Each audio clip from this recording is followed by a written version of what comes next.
Hello and welcome to Step 4 of Coleman University's Faculty and Employee Orientation Program. For the employees, this will be your final step. Don't forget, faculty members, you have one more step to go after this one. In this step, we'll review some of the key policies and procedures from the Employee Handbook, including the nature of your employment, some issues on status and how we maintain the records, some of the benefits that are available to you, your working conditions and hours, and we'll look at proper conduct and the results of any disciplinary action. You are, by definition, employed at will, meaning both you can resign at any time and you can be terminated at any time without notice or cause. In order to work at Coleman University, you must be a citizen or be authorized to work officially in the United States. As an employee or faculty member of Coleman University, you have to avoid all conflicts of interest and agree not to disclose any of our confidential information. You are allowed to have outside employment as long as it doesn't conflict with your work hours or your Coleman University tasks. Coleman University fully supports the Equal Opportunity Act, along with all other forms of anti-discriminatory legislation.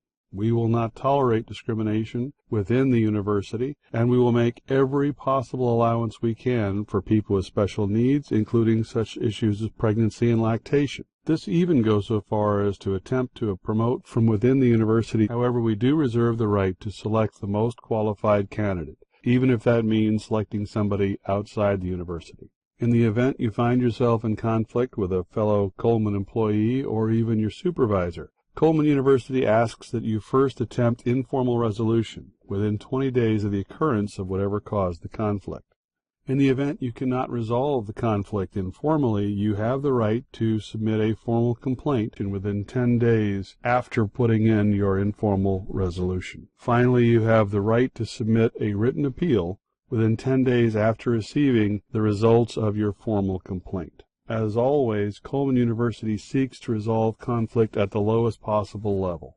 In terms of your status as an employee or as a faculty member, either you're considered exempt or non-exempt, and you can ask your supervisor to find out what your particular role is. If you're a full-timer, you have to work 40 hours a week. Part-timers work 32 hours or less per week, and are not going to be authorized to work more than those number of hours. We do keep records on you as an employee and as a faculty member. In fact, you are responsible for updating them should any kind of change in your status occur, such as receiving outside training. Your records will be kept private, and you may get copies so long as you give written requests to the university.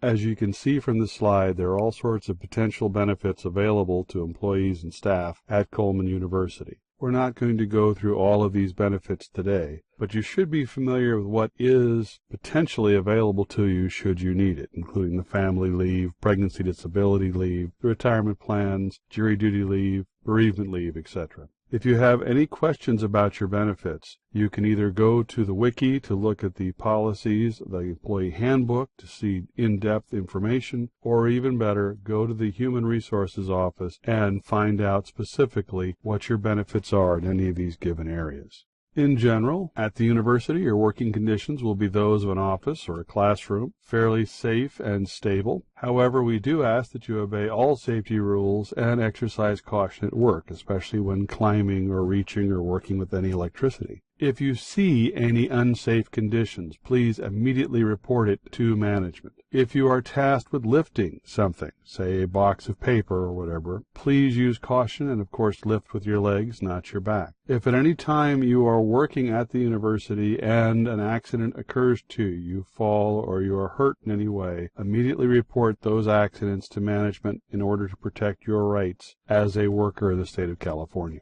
Managers determine work schedules and hours. However, they will listen to your inputs if you have any special needs that the university would be able to accommodate. Again, all overtime work must receive prior authorization. In terms of breaks, you get one break every 4 hours, and after 5 hours of work, you do get a 30-minute meal break. The basic rule for employee conduct is that you must keep the best interests of the institution in mind at all times, period.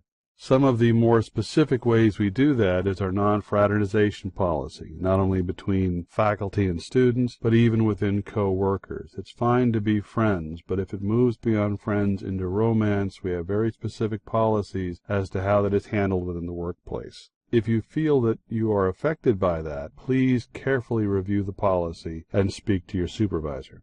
We do have a drug and alcohol-free workplace. We do not allow alcohol on premises. We do not allow sexual harassment or bullying within the confines of the university. In fact, no discrimination is accepted, whether it's based on disabilities, race, creed, color, sexual orientation. We also will not allow any form of retaliation toward people who have made complaints regarding any kind of alleged discrimination or harassment. We also have a very clear policy regarding attendance and punctuality. You must be at work on time and ready to go, whether you're a faculty member or whether you're an employee. It is critical that we lead by example.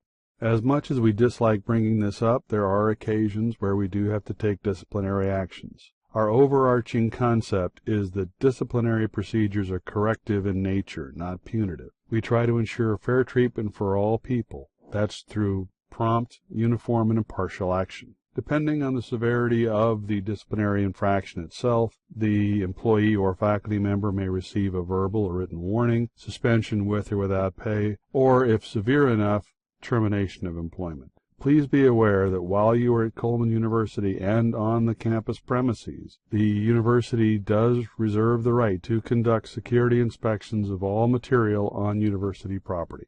Well, of course, we've only given a very light overview of all the material that's in your employee manual, and we strongly recommend that you read through it. But just some of the highlights for you. Remember, you are employed at will. There are many benefits available to you, and we do support fully all non-discrimination. Be safe while you're working, and if you do get injured, tell your manager. Remember, we do use discipline to correct behavior, not to punish people. If you are an employee, this is the last part of your orientation. Simply take the quiz at the end of this particular step, and you are done. Please inform Human Resources that you've completed this particular course. If you're a faculty member, please move on to the fifth and final step. Thank you for your time and attention, and we hope that you have a very happy and successful time with us here at Coleman University. Thank you and goodbye.